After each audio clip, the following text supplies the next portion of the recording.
If you love stories about justice being served, hit that subscribe button and ring the notification bell. Trust me, you won't want to miss how this ends. My name is David Richardson, and I'm about to tell you how 3 corporate bullies destroyed my life and then discovered they had picked a fight with someone who knew exactly how to fight back. But this isn't just a revenge story. It's about what happens when predators target someone who's been quietly preparing for war his entire career. I was 42 years old, working as a senior software engineer at Meridian Tech in Austin, Texas. Quiet guy, kept to myself, the kind of person who ate lunch alone and left the office exactly at 5 p.m. every day. My colleagues saw me as harmless, the stereotypical introverted programmer who was good with computers but couldn't handle confrontation. They couldn't have been more wrong. What they didn't know was that before I became a software engineer, I'd spent 8 years in Army intelligence. Before that, I'd majored in computer science with a focus on cybersecurity and digital forensics. I wasn't just good with computers. I was the kind of person the government called when they needed to make data disappear or appear in ways that could destroy lives. But I'd left that world behind for a quieter life. I just wanted to write code, collect my paycheck, and go home to my small apartment where I worked on personal projects that most people wouldn't understand. That peaceful existence ended on a Monday morning in September 2023, when 3 executives decided I was an easy target for their latest corporate restructuring scheme. Their names were Bradley Morrison, Vice President of Operations, Marcus Webb, Director of Human Resources, and Jennifer Chang, Senior Manager of Business Development. They ran Meridian Tech like their personal playground, and they'd identified me as a problem that needed to be eliminated. The problem? I was too expensive. As a senior engineer with 12 years at the company, I was making $180,000 a year, plus benefits. They could hire 2 junior engineers for what they were paying me, and they'd convinced themselves that quantity was better than quality. But they couldn't just fire me. I'd never missed a deadline, never had a performance review below exceeds expectations, and my projects consistently came in under budget and ahead of schedule. Firing me without cause would trigger a wrongful termination lawsuit that could cost them millions. So they decided to make my life so miserable that I'd quit on my own. That was their first mistake. Their second mistake was underestimating exactly who they were dealing with. The harassment started subtly. Bradley Morrison began scheduling mandatory meetings during my lunch break, then berating me in front of my colleagues for attitude problems when I mentioned I hadn't eaten. Marcus Webb started sending me passive-aggressive emails about dress code violations. Apparently my button-down shirts and khakis weren't professional enough for someone in my position. Jennifer Chang was the worst of the 3. She began assigning me projects with impossible deadlines, then publicly criticizing me in team meetings when I couldn't deliver miracles. She'd schedule presentations for 8 a.m., knowing I had a medical condition that required medication that made morning meetings difficult, then document my tardiness in my personnel file. For 3 months, I endured their systematic campaign to force me out. I documented everything, saved every email, recorded every meeting I legally could, kept detailed logs of every interaction. My colleagues watched this happening and said nothing. Some even seemed to enjoy seeing the antisocial programmer getting taken down a peg. What none of them realized was that every insult, every petty humiliation, every attempt to break my spirit was being carefully catalogued by someone who understood exactly how to destroy people using their own weapons against them. The breaking point came on a Friday in December. Jennifer Chang called me into a conference room with Bradley Morrison and Marcus Webb. They had a termination letter ready citing performance issues and cultural misalignment. They'd constructed a paper trail of fabricated complaints and manipulated metrics to justify firing me for cause, which meant no severance, no unemployment benefits, and a black mark on my record that would make finding another job nearly impossible. "We've decided to go in a different direction," Jennifer said with a smile that didn't reach her eyes. We need team players who can adapt to our company culture. Your services are no longer required, Bradley added. Security will escort you out in 10 minutes. Marcus Webb slid the termination paperwork across the table. Sign this, and we'll provide a neutral reference. Refuse, and we'll make sure everyone in the Austin tech community knows why you were really fired. They thought they had me cornered. They thought I was just another broken employee who would slink away quietly rather than fight back. They had no idea they'd just declared war on someone who'd spent years learning how to win wars they weren't supposed to fight.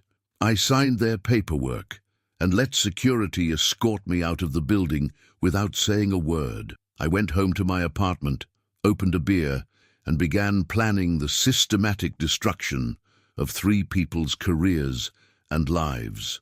The first rule of warfare is to know your enemy better than they know themselves. Over the next 2 weeks, I used skills I'd learned in Army intelligence to conduct a comprehensive investigation into Bradley Morrison, Marcus Webb, and Jennifer Chang. What I discovered was a treasure trove of criminal activity that would have made prosecutors weep with joy. Bradley Morrison, the VP of Operations, had been embezzling company funds for 2 years.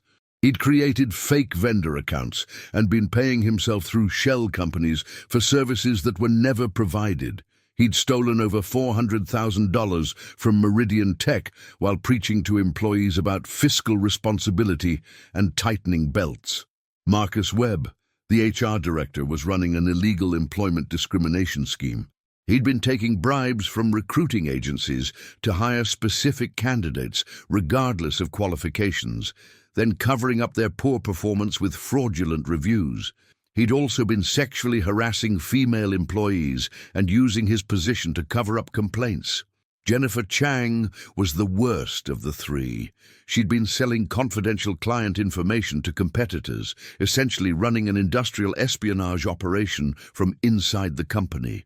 She'd made over $200,000 in the past year, selling trade secrets, client lists, and strategic planning documents to Meridian's biggest rivals. But I didn't just gather evidence of their crimes.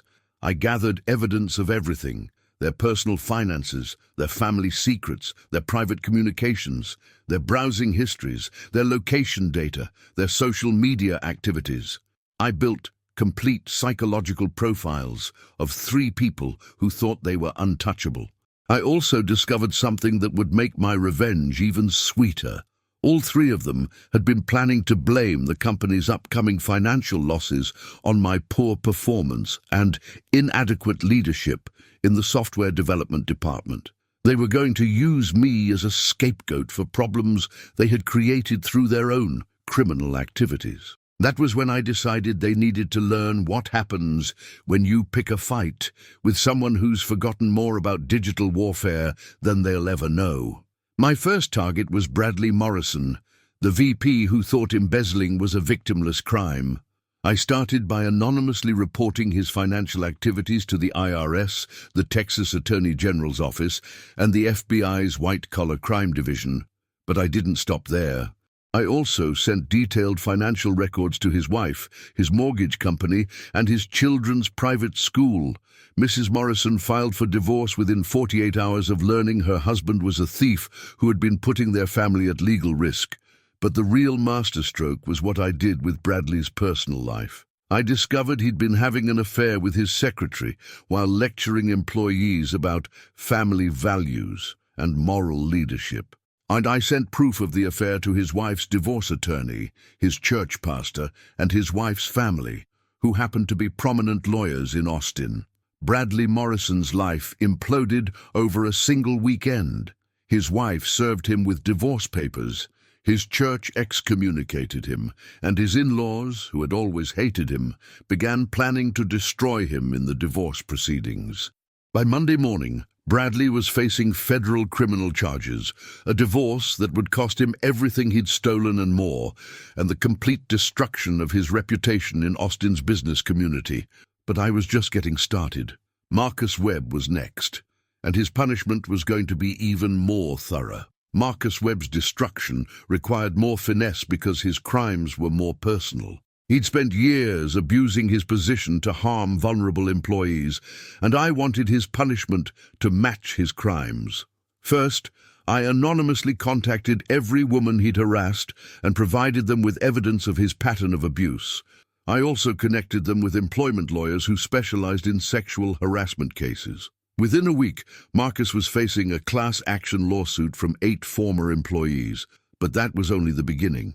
I discovered that Marcus had been falsifying employment records to cover up his discrimination schemes. He'd been changing performance reviews, altering hiring records, and even deleting evidence of complaints against him. I sent this evidence to the Department of Labor, the Equal Employment Opportunity Commission, and the Texas Workforce Commission. Then I got creative. Marcus had been taking bribes from recruiting agencies, but he'd been stupid about it. He'd been depositing the money directly into his personal bank account without reporting it as income. I sent his financial records to the IRS, along with documentation of every bribe he'd taken. The personal touch was what really destroyed him. Marcus had been cheating on his wife with multiple women, including some of the employees he'd harassed. I sent evidence of his affairs to his wife, his children, and his wife's family, who happened to run a successful law firm that specialized in family law. By the end of the week, Marcus Webb was facing federal charges for employment discrimination, tax evasion, and conspiracy. His wife had filed for divorce and hired her family's law firm to destroy him. The women he'd harassed were suing him for millions. His professional reputation was in ruins. But Jennifer Chang was going to get the worst punishment of all, because her crimes had hurt not just Meridian Tech employees, but the company's clients and competitors throughout the industry. Jennifer Chang thought she was the smartest person in every room, which made her the easiest target of the 3. Her arrogance and overconfidence would be her downfall. I spent 2 weeks creating a fake consulting company and a false identity as a representative from one of Meridian Tech's biggest competitors. I reached out to Jennifer through encrypted channels, claiming to be interested in purchasing confidential information about upcoming product launches. Jennifer took the bait immediately. Over the course of several meetings, she sold me fake confidential documents that I had created myself. Detailed product specifications, client lists, strategic planning documents that looked legitimate but contained completely fabricated information. What Jennifer didn't know was that I was recording everything, every meeting, every phone call, every email exchange.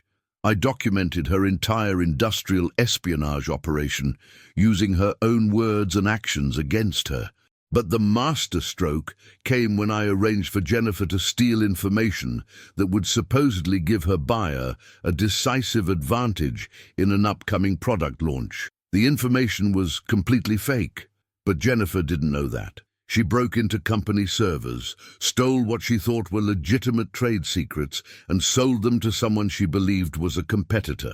In reality, she had just provided me with video evidence of her committing corporate espionage, computer fraud, and theft of intellectual property. I sent this evidence to the FBI, the company's legal department, and every client whose information Jennifer had actually stolen over the past 2 years. Jennifer Chang was arrested at her desk on a Thursday morning by federal agents.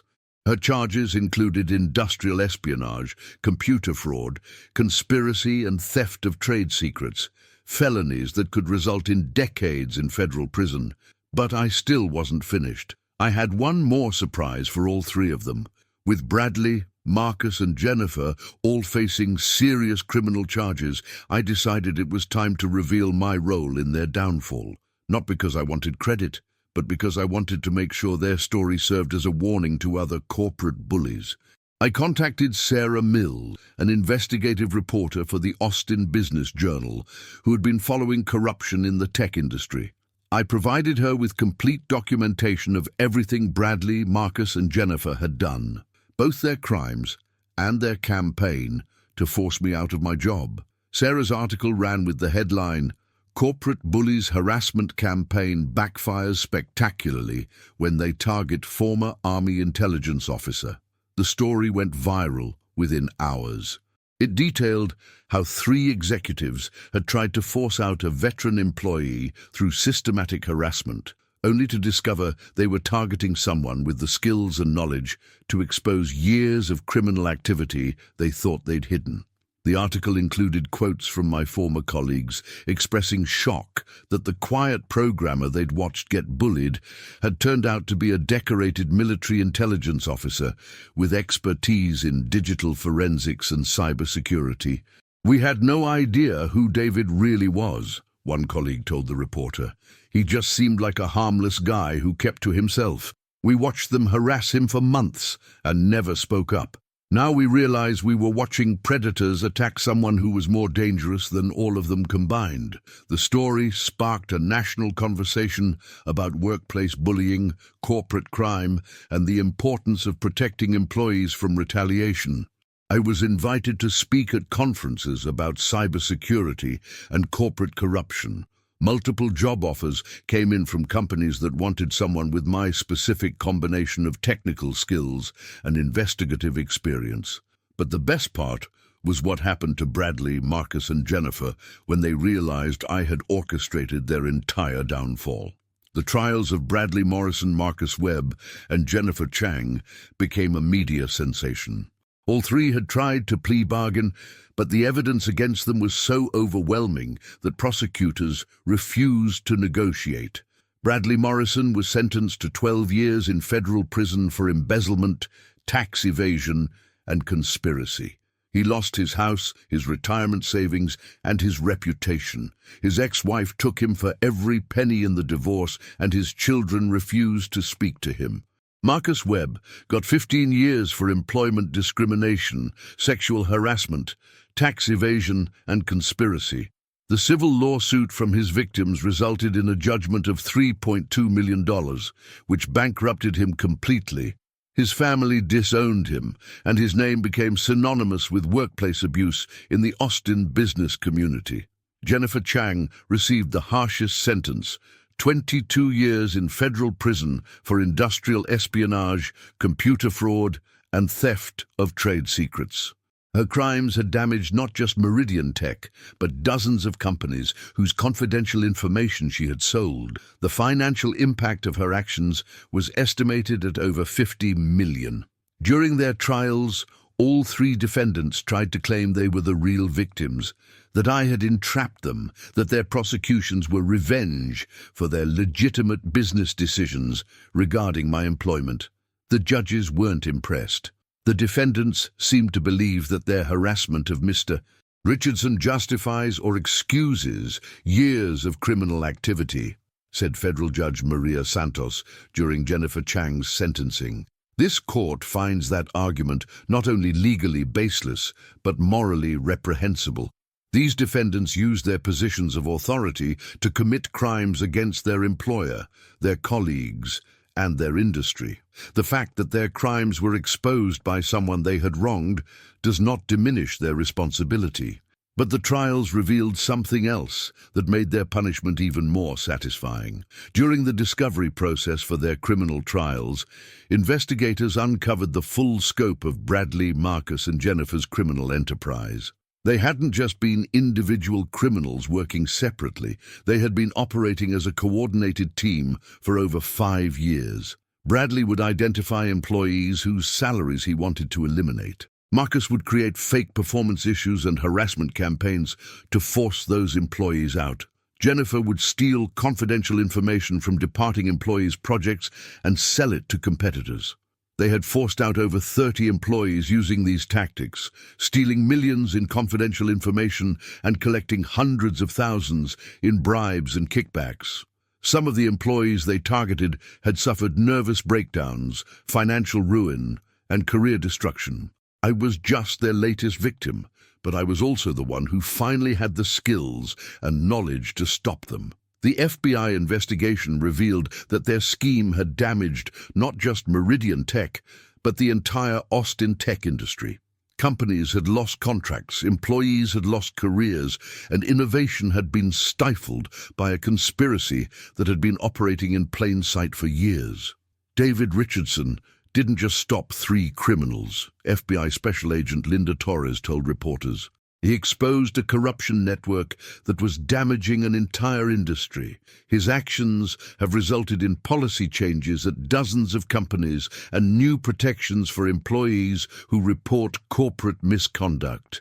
But the most satisfying revelation came when investigators discovered what Bradley, Marcus, and Jennifer had been planning to do after they fired me.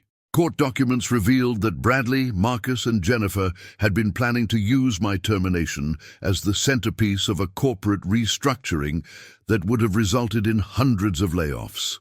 They were going to claim that the software development department was failing under my leadership, justifying massive cuts to the technical staff. In reality, they needed to eliminate witnesses to their criminal activities. Too many employees were starting to ask questions about missing money, suspicious hiring practices, and confidential information that seemed to be leaking to competitors. Their plan was to fire half the development team, blame the company's financial problems on technical incompetence, and use the chaos to cover up evidence of their crimes. My refusal to go quietly had saved not just my own career, but the jobs of dozens of my colleagues. The irony was perfect. 3 executives who had tried to destroy my life to cover up their crimes ended up exposing themselves when they targeted someone with the exact skills needed to uncover their conspiracy.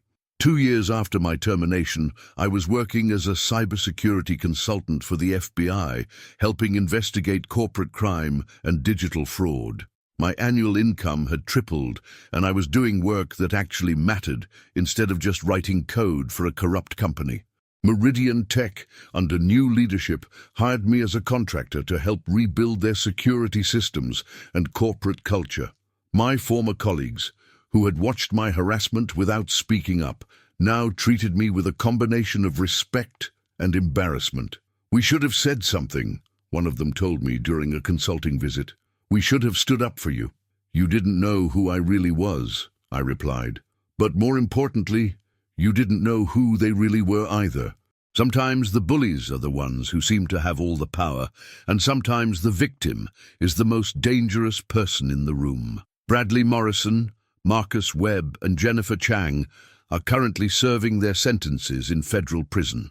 They will be in their 60s when they're released, their careers destroyed, their reputations ruined, their families broken. They made the mistake of thinking that quiet people are weak people. They confused introversion with vulnerability and professionalism with passivity. They messed with the wrong man, and it cost them everything they had spent years stealing from others. Sometimes justice isn't about getting revenge. Sometimes it's about making sure predators can never hurt anyone again. This story proves that you never know who you're really dealing with until you cross the wrong person. Sometimes the quiet ones are the most dangerous, not because they want to hurt people, but because they have the skills to expose people who hurt others. If you enjoyed this story of justice served with military precision, please subscribe for more accounts of bullies who picked the wrong target. And remember, the person you're underestimating might be the one person who can destroy your entire world. Thanks for watching.